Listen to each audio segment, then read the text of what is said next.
Hello there everybody, Sam's Trains here, welcome back to the railway and welcome to another Heljan Loco unboxing and review.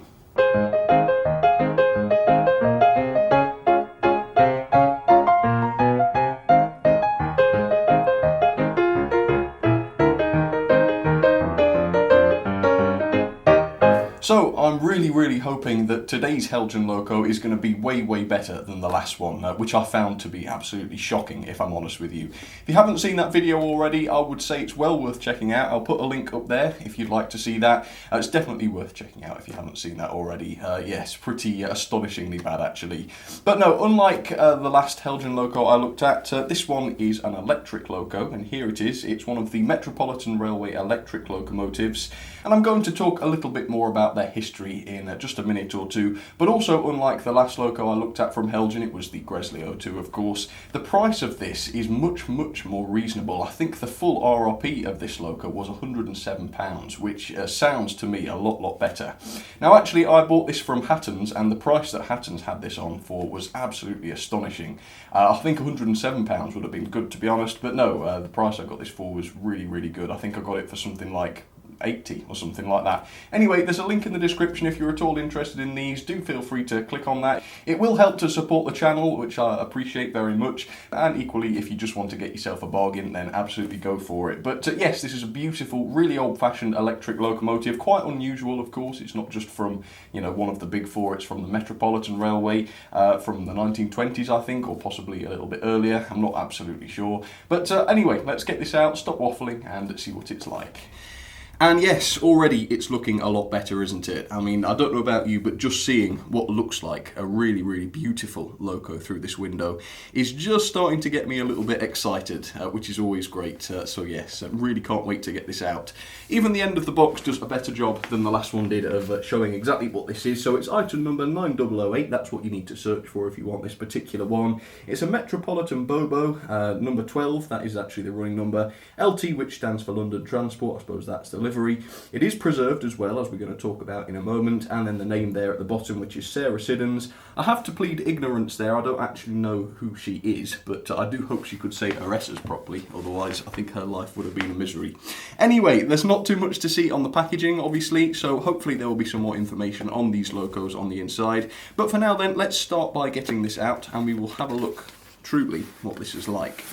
So there we go, it's really nicely packaged, it must be said, and this is always true from Heljan. As you can see, there's foam, it's got the sort of blister packaging here. Yeah, top notch, really good. Let's hope it did a good job this time of actually protecting the loco inside, which is just here. There we go, we'll get to that in just a second. I can see a little bit of paperwork inside this box though, so we'll have a look. So yeah, this is the, I suppose, instruction manual for the Metropolitan Railway Bobo electric locomotive. That's just a little bit of a thank you on the front, and then inside, oh interestingly, this seems to be just a little bit about fitting a decoder, possibly, yes, and then an exploder diagram, which is good, and hopefully on the back, yes, we have a little bit of class history. So if I can get that in focus, feel free to pause it and read it, otherwise I will give you a little bit of information of my own in just a second. But for now then, let's put that to one side and let's take a look at this loco and see really what it's like. Right, so let's slide off the top. I did just catch sight of what looked like a detail pack on the bottom, so before I get this out I will flip it over and we'll just investigate what that was. Ah yes, right. Not much to see here. It looks as though most of the detail will be fitted to the loco already, because all we've got inside here is just a couple of couplings, which is not the best phrase to have to say. But yeah, that's nice. Obviously, as is pretty usual with Heljan, the couplings don't come pre-fitted, which is pretty strange, and no doubt there'll be plenty of annoying detail in the way, so that when I do come to fit the couplings, it will be a pain. But never mind. Ooh, that was very loud and obnoxious, sorry about that. Again, look at the packaging on here. Look, it's got this sort of plasticky, self-adhesive tape almost, which is going to completely protect the top of the model. So yeah, really good packaging. I think it's the best packaging of any manufacturer around there at the time. And as I lift her out, I've got to say the weight of this thing is incredibly good. I mean, it's not the largest loco in the world. In fact, it's one of the smallest I've gotten yet. It weighs so much. And also, it feels like the lower chassis here. I'm not going to call it the running board, although I suppose you could. It does feel as though that is die-cast. And again, given the RRP of £107, and again, given Hatton's price of much less than that, that is really quite good, isn't it? And look at the beautiful London Transport livery on there. Absolutely brilliant. So, outwardly, it looks very good. I must say also the finish looks way better than the Steamer did, which of course was a much simpler livery. So I don't know how they managed to cock that up. But yeah, compared with that, this looks just incredible, doesn't it? Not a mark on it, which is great. So more on this in just a second. First of all, though, here is quite a brief history then of the Metropolitan Railway electric locos. So the electric locomotives of the Metropolitan Railway were used in London as early as 1906, although these early designs were known as camelbacks and they had central cabs. I think the model we're looking at today is a later version, which was updated and introduced, which featured a cab at both ends. And I think these came along, yeah, as I said earlier, sometime in the 1920s. The locos would haul conventional coaching stock up until the early 1960s, when they were eventually withdrawn and replaced with a much more modern design. And obviously the locos that run there today are nothing like this at all, so totally lost, unfortunately. This example, though, Sarah Siddons, is the only working example remaining. Number 5, John Hampden, I think it is, was also preserved, but sadly that one isn't in working order. So with that, let's take a closer look at this.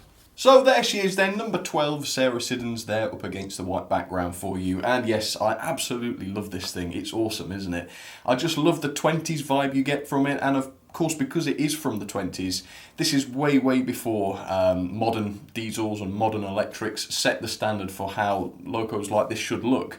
And as a result, you've just got this beautifully old-fashioned bubble-like shape and obviously this beautiful livery. And let's start off by talking about the livery, because it really is just something else. I think this is the first proper London Transport livery that I've got in my collection. The only other, of course, being the Triang pannier tank, which, while it is really attractive, is not particularly accurate. And in comparison, this is just way better. So looking at this up close, as you can see, all of the lining is just perfectly applied. You've got these lovely logos. Not absolutely, I can't really get close enough to see what those are now, but I will give you a close-up so that you can see the detail on them. I mean, the contrast between the finish on this and the finish of that Gresley 02 that I looked at last time is just as different as night and day. I mean, it really is just top quality, and for the price, you just can't fault it, can you? You've got the Sarah Siddons nameplate there, which is quite nicely done. I can't tell whether it's etched or not. I don't expect it is, but it's quite nicely printed, as you can tell, nonetheless. The running board, I know it's probably not really a running board, but I'm going to call it that anyway, is made of die-cast, and I think that is actually part of the chassis, thinking about it. But nonetheless, I think that's where most of the weight comes from, which is great.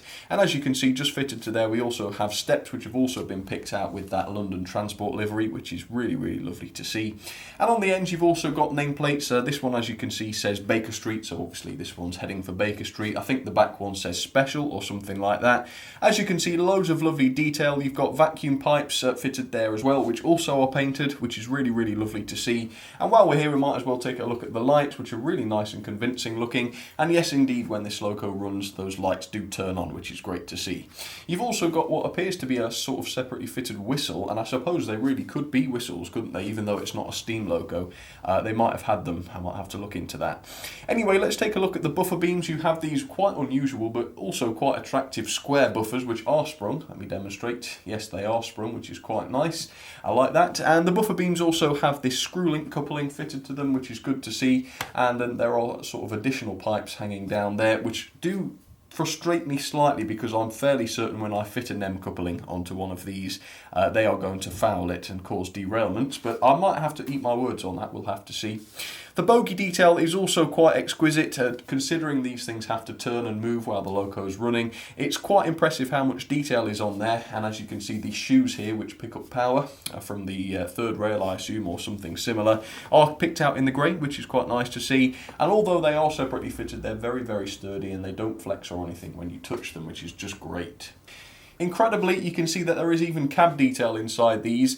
It's not sort of painted, I don't think, because you really don't ever get that much of a good look at it. You really do have to sort of strain to see in there. But the fact that there is some detail inside there at all is really quite impressive. And just take a look at this. You even have these sort of, I think, tiny little mirrors. I think they're supposed to be mirrors on the sides of each cab here, presumably to help the driver look back along the train and make sure everybody's on before starting off. I mean, it's attention to detail like that that makes this model just exquisite. Up on the roof there's more moulded detail, nothing separately fitted up here, but it's also separately painted into the grey, and yeah, reasonably convincing, as is the rest of the model. So hopefully that gives you a bit of an idea of the detail on these. We do also have separately fitted handrails, it's worth mentioning. You've also got glazed windows on the windows and on the doors as well, and as you can tell, the doors are really ornate with yet more of that lining, and also separately painted door handles, which is just beautiful. So for the price, I'm just so impressed with this. It's just beautiful, isn't it? I mean, I've never felt this way about a loco that wasn't steam before. I think this is the most beautiful electric loco I've ever seen, and certainly the most beautiful I've ever owned. So that's that, enough gushing about this. I hope you like this as much as I do, but now it's time to get this down onto the track and we will see how well it runs. So there she is then, the beautiful number 12 down onto the track, ready to be tested. First of all though, I will tell you a little bit about what she's going to be hauling. Now, supposedly there isn't actually any proper rolling stock available for this loco, and so most people are having to improvise. So what I've done is I've just set up a rake of LMS coaches, and I've picked those just because the sort of colour scheme is roughly similar to that of the loco in question. So hopefully they will look alright, just to sort of demonstrate at least how much she can haul. Now then, let's talk a little bit about performance. When I first got her out of the box, I have to confess the running was absolutely terrible. It would sort of go ooh, ooh, ooh, ooh, ooh, like this. It was really quite bad. I did get her running for a long time actually. She did well over an hour's running in, which improved things slightly, but not satisfactorily. So then what I did was I took the body off and gave it a little sort of light lubrication on the inside, which again caused quite a bit of an improvement. It's still not absolutely perfect, but it's 10 times better than what it was when I started it. So first of all, let me just show you. Can you see the way that it is just very slightly jerky? I don't know if that comes across on camera. And now I've seen other people's, I mean when this happened with mine I thought, is this a common issue? So I went and looked at a few other videos, and none of the others seem to run like this, so it looks as though it might just be a fault with mine, but I've decided to keep it because it is now quite a bit improved. Anyway, let me show you the slow speed. There we go. As you can see, the slow speed really is very good. And technically speaking, there's a motor mounted in the centre here which has a drive shaft going to each bogie, so that every single wheel effectively on the model is driven. And also there are power pickups going to each wheel as well, so you do have all-wheel pickup on this one. So, you know, in terms of quality, the mechanism is fantastic. It's just mine seems to have a slight motor fault, but it doesn't seem to be underpowered. As you can see, it doesn't sort of struggle if I arrest it in any way. So yeah, it's okay. It's okay. It's not terrible. There you go. Can you see the way she's sort of jerking along? Yeah, but it's not atrocious, is it? Right, let's back up to the rolling stock then, and we'll see how this goes. And another thing I wanted to talk about was those detail pieces that I said might be in the way. Now, they were indeed in the way when I fitted the coupling. However, Heljan have addressed this very cleverly. This is not the end, obviously, that I've done, but you can see here that if I put pressure on these, they move outwards very easily. The material is very sort of elastic, it's very free to move, and it returns back to that position afterwards, which means that there's not enough friction there, really, to cause derailments, which is absolutely great. So I'm happy to say there are no details that need to be removed in order to fit an M coupling, which I don't think has ever been the case with any other of my Heljan diesel or electrics. So let's see how she hauls then. Obviously she's super heavy, you can just about see the lights. In fact, I better show you a little bit more of the lights. There you go, you can clearly see the lights there. And as I say, because of the weight and because of the all-wheel drive, she is a great puller, and that these 5 coaches are not even a challenge for her. So let's get this going, and we'll see how it does up Gordon's Hill. So yeah, as you can see, at a moderate speed, there isn't really any running issues to notice, so that's good to hear. Anyway, on the other lines then, I've got some other electric locos. We have the Hornby Class 71 here, which is a beautiful runner with some Pullmans. And in the sidings, the other locos aren't really all electric. Some of them are, but I just thought I'd put some random ones out for you to spot today. And then on the inside line, I have yet another electric. This is the Class 73, I think, unless I'm very much mistaken. It's a railroad one, and I just thought Southern coaches suited her perfectly, so that's what she's pulling today. Alright, enjoy the running session, everybody. So yeah, as you can probably tell, I just love this thing. There's just something about it. It's just so different from other diesels and electrics I've got, and of course it's absolutely tiny in comparison to those as well. It just looks majestic, doesn't it, going along? So much nicer than what runs on the underground these days, although I suppose that is a matter for debate. Anyway, let's take a look then and see how she does up Gordon's Hill, but as I'm sure you'll agree, I'm not expecting to see any wheel slip or any slowing down. Right, let's find out then, let's see. And the lights are quite bright on this. They're not ridiculously bright, they're not going to blind you, but yeah, they're at least bright enough to notice them, which is not always the case. And as you can tell, no slowing down or anything, just the weight and power of this model makes it run like it hasn't got any rolling stock behind it at all. And that's when you know you've got a decent loco, isn't it?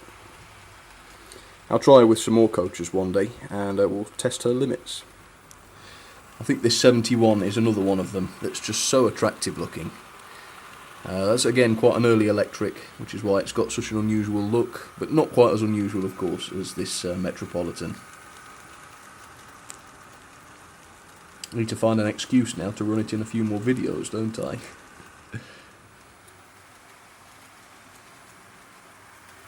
Right, I've just kind of come out into a cold sweat at the sight of that particular loco. But let's not think about that too much today. Or ever again, that's as it happens. I do love that 71, don't you? I think I'd like it more in the green though. I might have to look into getting one of those in the green.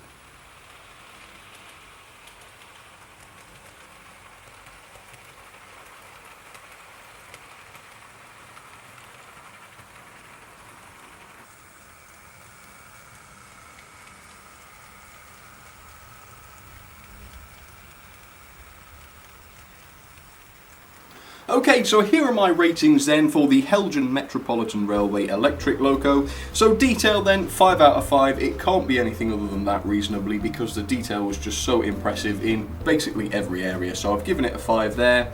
Also power, 5 out of 5. I can't imagine these things in real life would have been hauling a great deal of coaches. However, mine can manage, well, this 5 without any problems, and there's no suggestion that it wouldn't be able to manage an awful lot more. So 5 out of 5 there.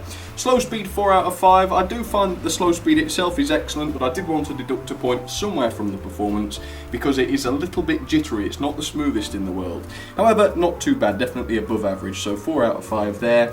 Now the quality was actually really good. You've got all the die-cast work going on. However, some of the detailing parts are quite fragile, those mirrors for example, and a lot of the handrails, so you really do have to watch it with this one. It's not quite as easy to handle as some locos are, but generally the build quality is once again above average, so I've given it a 4 out of 5 there.